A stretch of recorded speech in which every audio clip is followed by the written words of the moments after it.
I'm going to take a quick look today at some new MT200 mini tweezers, which are soldering iron tweezers from Pace, and I've got a particular kit that comes with the ADS200 controller station and all that sort of thing as well, but we'll take a quick look and see what I think.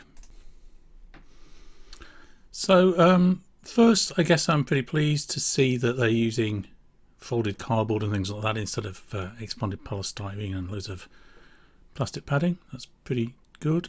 Got some mains cables on the right hand side here, and then some other stuff on the left. So nice long UK and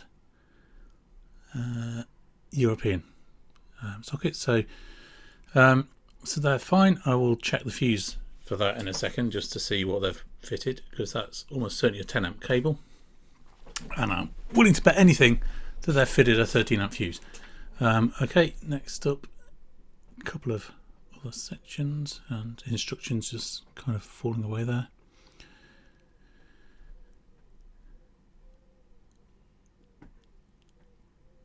Okay, and this is the controller unit or power supply, however you want to think about it. Bit depressing that having carefully packed it all in cardboard, they then put it in a plastic bag. I mean, for goodness sake. You know, this is an extruded aluminium shell, basically. It doesn't need that. You know, if you wanted to wrap it in something, you could have put it in a piece of paper or something. It'd been absolutely fine. So a little bit disappointing there from a ecological point of view. This is the same power supply that I use for my other soldering iron, so that's quite useful. If you're short of money, you can buy just the handset and plug it into an existing power supply. You don't necessarily have to buy it as a whole kit, which is what I did.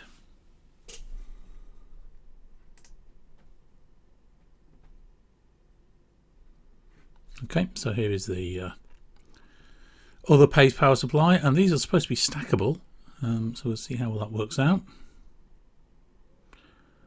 Not wonderfully. So okay, so yeah, it kind of stacks in an offset way rather than anything neater, but actually it's okay, it's stable and what have you. But yeah, I'd have preferred it if it kind of sat correctly like that, but it doesn't. It's unstable if you actually get the curves to match, which is a shame, I think. The T-slots do mean you can mount it underneath a bench and things like that as well, and I might actually move them under the bench. So first view of the actual tweezer handset itself. So this box contains the tweezers and the holder. The cable's pretty nice. It's nice and flexy and light, and the handset itself is good and light. Just open up this cable, just feel it a bit more balanced once that's done. So yeah, so that's pretty good, pretty easy to operate. Yeah, it feels comfy. Yep, and nice and stable. So instant setback tool. Oops, throwing bits all over the place. So I've got a weird floppy plastic thing. This is a heat pad that you can use for removing hot bits and things like that. My other soldering iron came with one, and yeah, I kind of threw it to one side. These are much more useful. These are also heat resistant, and they're tools for the tip. I've never quite worked out what the weird cutouts are on the end or anything like that. But so yeah, so here's just a quick comparison with the set from the soldering iron itself, the original one, over 3 years old, and yeah, they've stood up well. There's not a trace of wear on them. So here's the stand, packed in a pointless plastic bag, and this is an instant setback stand, so it can detect when you put the handset back in and reduce the temperature of the tips. The tips are really expensive, so you reduce the temperature to stop them getting corroded. The sensor is in this sort of front silver section.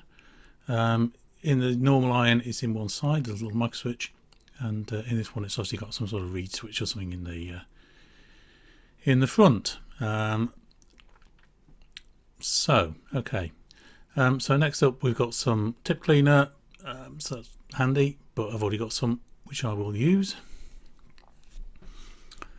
Bear with me a moment. There we go. And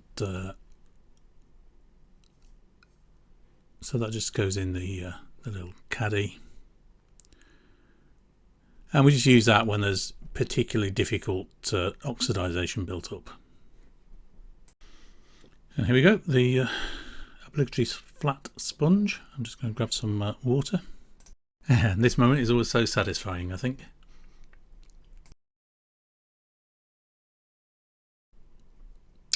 So this stand just plugs in very simply into the back.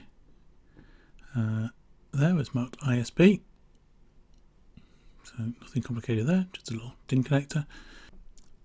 Now there are some little screws provided with this, which aren't very obviously in use, but their job is to enable the stand to be fitted onto the side of the controller. So these screws fit into the T slot in the side, and then just fasten from the inside of the sort of caddy, the handset holder. Bolt that can slide into that, and there's also slots on the top so that you can do a similar technique to mount it underneath the bench if you wish to do so. Alrighty, so quickly just joining a few bits up. USB goes, ISB goes there. We've got a separate 4mm earth point, so you can obviously join that up to whatever anti-static arrangements you have. So I'm just going to find the mains cable now and check the fuse. So I've checked the fuse. It's a 13 amp fuse as predicted, in a 1mm square cable. Now truthfully the fuse is only really protecting the cable, so you can kind of get away with it, but I think it's a bit careless. I mean, 120 watts in the UK at 240 volts, that's half an amp. So, you know, I would expect a 3 or maybe a 5 amp to be fitted, and I fitted a 5 amp back in it. Yeah, and the unit itself is protected by a 0.6 amp fuse. It'll be twice that in the US because the voltage is half. But yeah, that bears out that really that cable fuse was far too big. So easy to replace fuse. It's in a little caddy. That's nice and straightforward. So we'll just get this all plugged in and up and running. Before I can turn it on and do any configuration, etc., I just need to fit some tips, and here they are. So these are the 1mm chip tips that they provided with it. So they're for taking things like resistors, capacitors, that sort of thing off boards. They're quite thin. You've got pretty good access. They're not the thinnest. They do some even thinner ones for really tight access components. And if you want to take 201s off or something like that, you're going to want to get a smaller than 1mm tip. So the handset is keyed, and these just slide in. In truth, one of them is a little tight, but we'll see how that works out. So there's no need to turn them or anything. They just kind of just slide straight in. So one of them is a bit stiffer than the other, so you can slide them in and out a little bit to get the lengths to be absolutely identical. That's really important for tiny chips like 201s. And you also want them, of course, to be parallel. And on both sides, there is this little lever here which rotates the end of the tip. Now, there are multiple positions in which they can be parallel, which also means you also get kind of like a control as to how far they are from each other. This big wheel presets the distance between the tips. So this is really actually so you can aim better, because you don't want a really wide tip and then be trying to squeeze it in and aim it and place it on a tiny resistor all at once. You can get this to be just slightly wider than the resistor, get your aim really accurate, and then just place it and squeeze it that last tiny little bit. So you kind of see what I mean here, and that gives you a good feel for how good they are against. That's a 0805. These aren't on, I'm just showing how it lines up. I've just come to put the tweezers in the stand, and I've noticed a bit of a problem, which is this cable actually is in a position where the hot tips of the soldering iron would rest directly on it. So I'm just going to kind of wiggle that around a little bit. But that's not very good attention to detail. I have no idea why they wouldn't have tied that back against the side wall. Done, and the tweezers slide in and out fine, and they kind of stay in position quite nicely. You actually have to close them fractionally to go into the stand, and you can kind of hear it clicking as they go in. So clearly there's a reed magnet to detect. But yeah, they come in and out pretty straightforwardly. You can't just throw them in though. You do have to close them up a little bit, but they're not going to pop out and fall out. So that's good. So first power up, and we are in Fahrenheit. So that's pretty rubbish for a European model. But anyway, we'll see if the instruction book's got any guidance on how we actually change that. First job, of course, is to find the instruction book. Okay, so the aim of this bit then is to do a couple of changes to the settings. Right, so what it says is turn the power on. No, try that again. Turn the power off. Then, while holding down the black button, turn the power on. It then says it in another 2 languages. I assume I'm supposed to release it once I actually get a menu. Scroll through the feature by pressing the black button. To adjust a specific feature, use the red scroll up or blue scroll downs. Okay, so black button, scroll up, scroll down. Okay, it doesn't say how to make that stick, so presumably it just remembers whatever it is.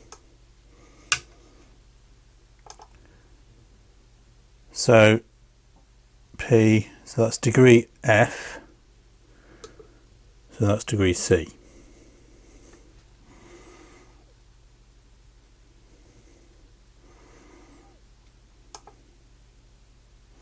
High 427, if that's in C then that is bloody high. I'm just going to set that to 400. Low is 260. Yeah, I can't see myself using it below that. Next one should be the setback timer. I don't even know what that, well, I mean, I know what the setback timer is. That's when you put the handset back in the caddy, how long it waits, but what it doesn't say is what 5-3 means. So I can change it to 5-3, 2, 1, 0, and so on. I mean, what are they? Seconds? Minutes? I have no idea. Right, so the next setting is the A06 is the auto off timer. Again, no idea what that is. Helpful, not. So we're onto the ISB, instant setback timer. This is in seconds. It's not explained in the manual very well at all, but at least in the manual they give you in the box. But yeah, it's how long from putting the tool back in the holder before it reduces its temperature.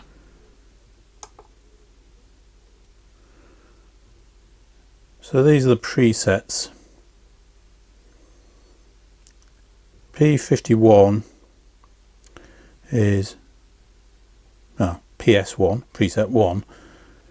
So I'm going to reduce that to 280. This is preset 2 is set to 371, so I'm going to adjust that to 300. These are just my preferred settings. So this has got acceleration on the button, so if you hold them down they start going in tens. There you go. And this one here give me 350. Okay. Right. So this is the setback temperature now. In other words, what it says it's going to drop to 177. I'll make that just 175 because I like round numbers.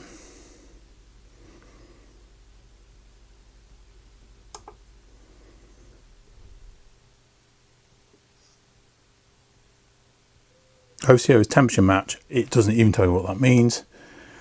And end is the end.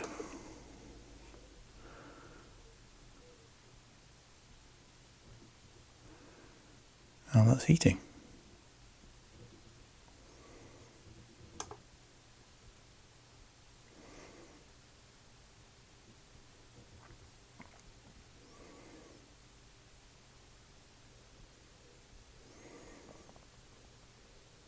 So I'm going to set this to 350 in a second. I'm just seeing how the temperature responds. So I'll let it heat up and okay, it's on setback timer now. SBT. And its target is 280.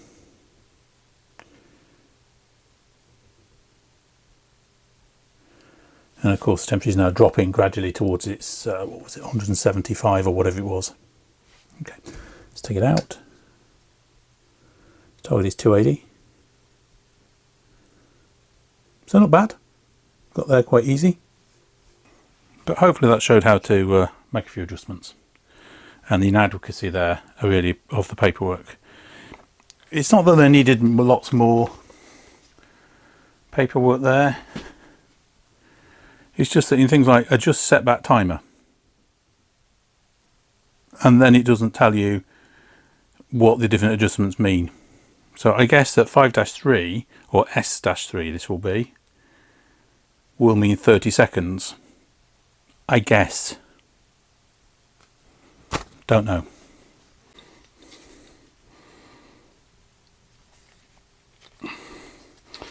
Okay, so I have, along with the purchase, bought a couple of additional tips for it. So the first is 1130-107P1, which is a 10mm tip. And I bought this because it should be big enough for 16-pin SOICs.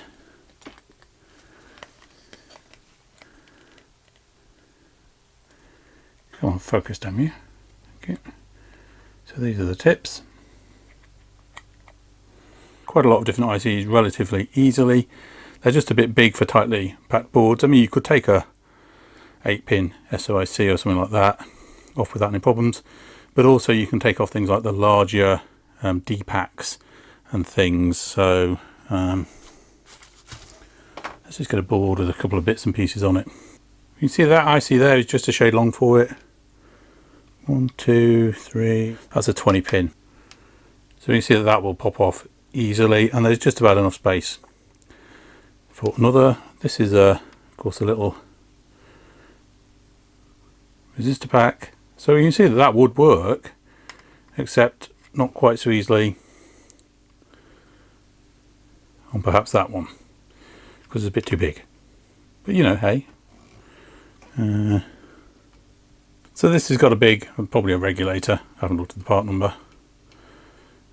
So one blade, this is the 10mm, one blade will fit on that side absolutely fine, and the other blade fits on the heatsink side.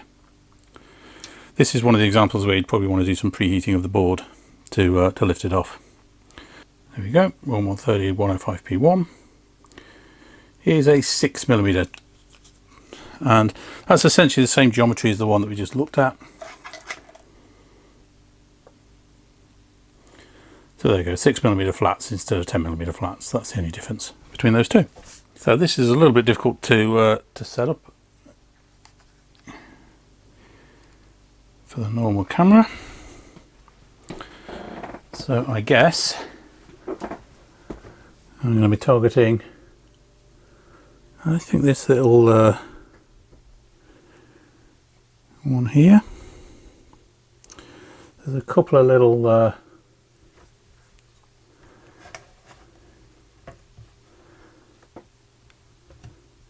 slightly awkward because I do need this to be stable ideally. Okay, so there's, you know, there's a couple of little chip capacitors up here. There's a tant here, which is probably a bit big for the tips that I've got. There's another chip capacitor up here, another one up here. So normally for taking these off, I'd get my hot air gun out and see how that went. So according to the PACE instruction video, after you've aligned these tips, there we go, so hopefully we've got them in sight, I need to tin them. So that's kind of that. We'll place them on our first capacitor. Lift it off. Well, that doesn't come much easier. Problem, it sticks to the tip. Well, I've got to give them this. I mean, this is just lifting these off as though there's nothing to do. The only downside I would say with it is they stick. Okay, so let's just adjust this out a shade so that I can get around this larger capacitor.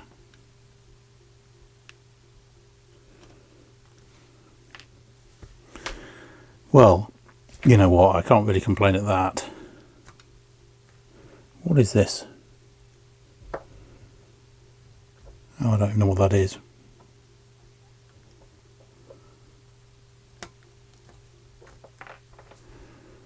Stops, pushing a bit more firmly, and it stops there. And one of the things with it does say, with these larger ones,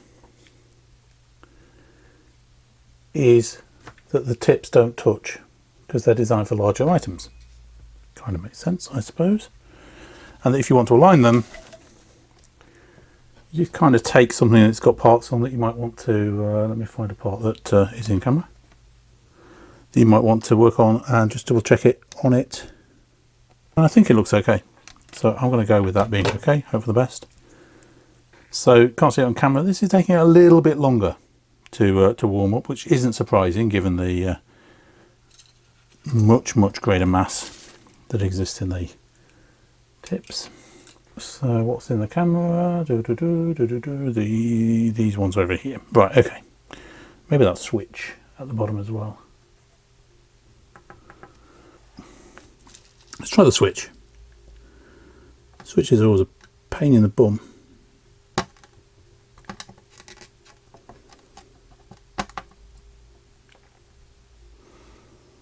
Okay, well, it wasn't flawless, but it wasn't bad. That might be an indication that my alignment is a fraction off. That's an IC, which also has refused to part completely with the tip. So this is the device I was showing earlier.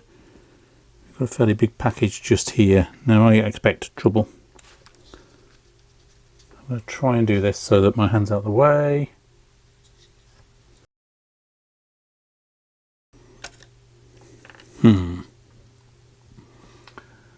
So maybe I need a bit more practice there, but that wasn't the most successful removal I've ever done. So okay, I mean, in terms of cleanliness and stuff, it's okay, and obviously it didn't lift the tracks or anything.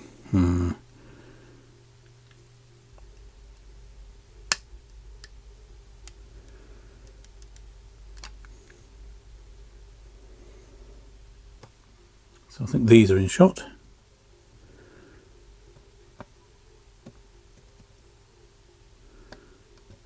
So these are some little resistor packs.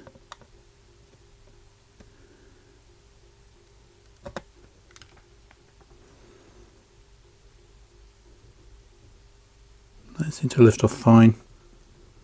So we've got a little SO8 just here. The pause was me just tinning the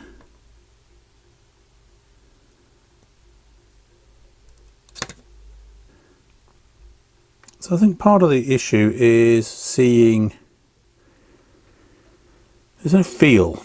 Can't feel that I'm actually neatly pressed on the board. There's, because a small amount of flex in the handset could mean I'm just not touching that board at all. While I've got these on, let's see if I can take some of these capacitors off. Yeah, absolutely no problem with those at all, just the single pin jobs on the other end. Whipping those off at an impressive rate.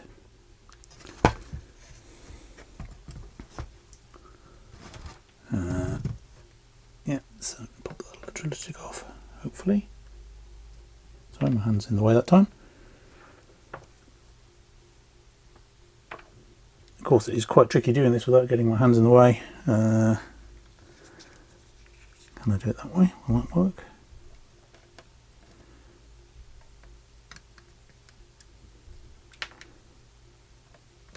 So I don't think I need to use a 6mm for these at all, but you know, hey.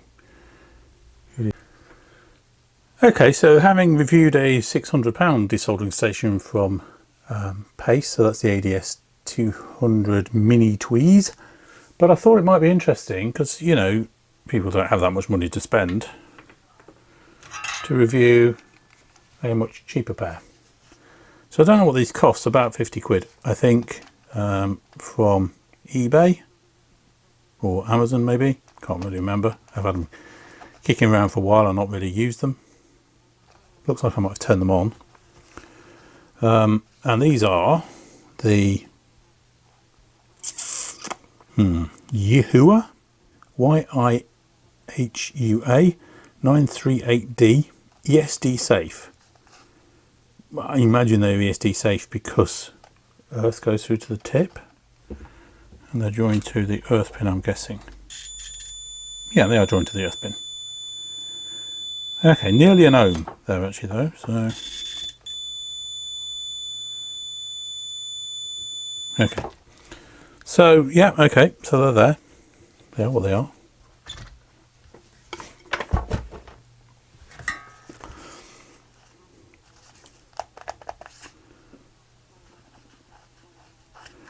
Okay, so on the side of this is a screw which moves them closer and further apart. Now I need to just try and align these actually.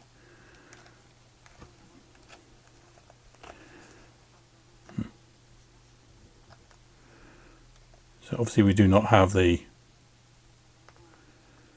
so I'm going to kind of do that one tight and just try and flex this all around. And, well, I think they're sort of aligned. I mean, to be perfectly honest, there's quite a lot of movement.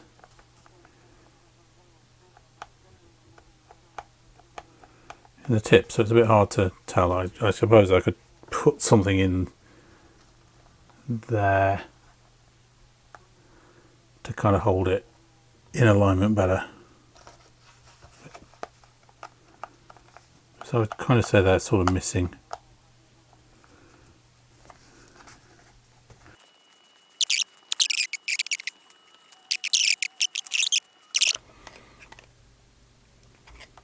Okay, I'm going to go with that. That's as good as I can get. I'm going to borrow the sponge off the other one because I'm not going to bother wetting the sponge on this. I'll pop that in there. Sort of goes in. And let's have a look at this. So this is a, yep, YIHUA, Yihua. 220, 240 volts, 3 amps. A load of absolute crap written on the back really. Don't believe any of that.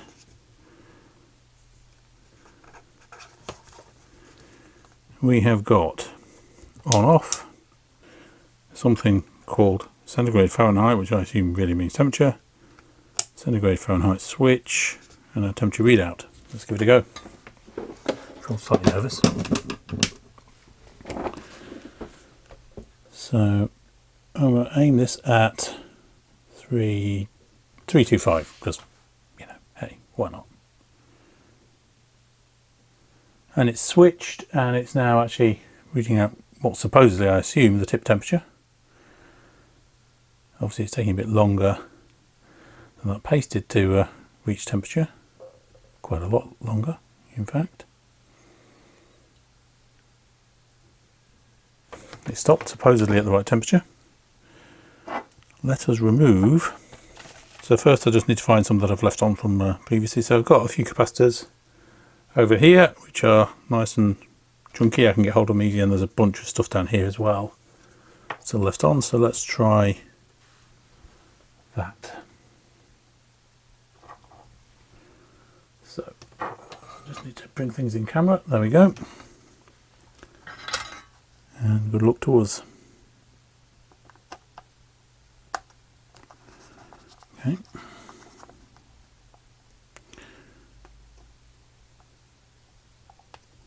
Okay, so it came off.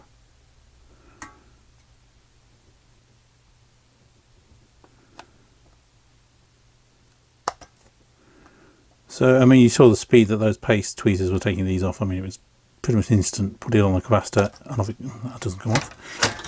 I'll try just cleaning and tinning the tips a bit.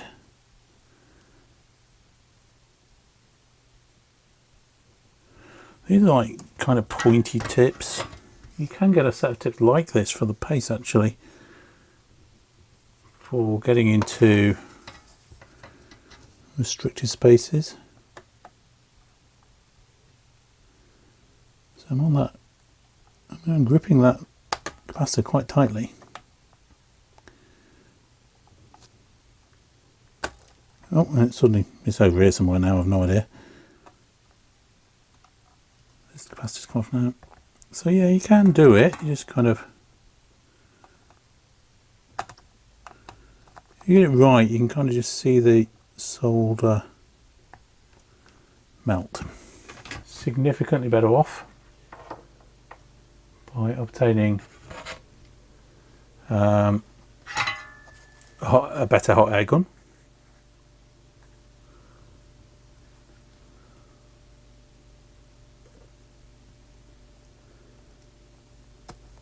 Than getting one of these. To open those jaws up a bit. So okay, so I can't do it by one hand. So on the pace I could obviously just adjust these using one hand, the gap between them, and that was fine.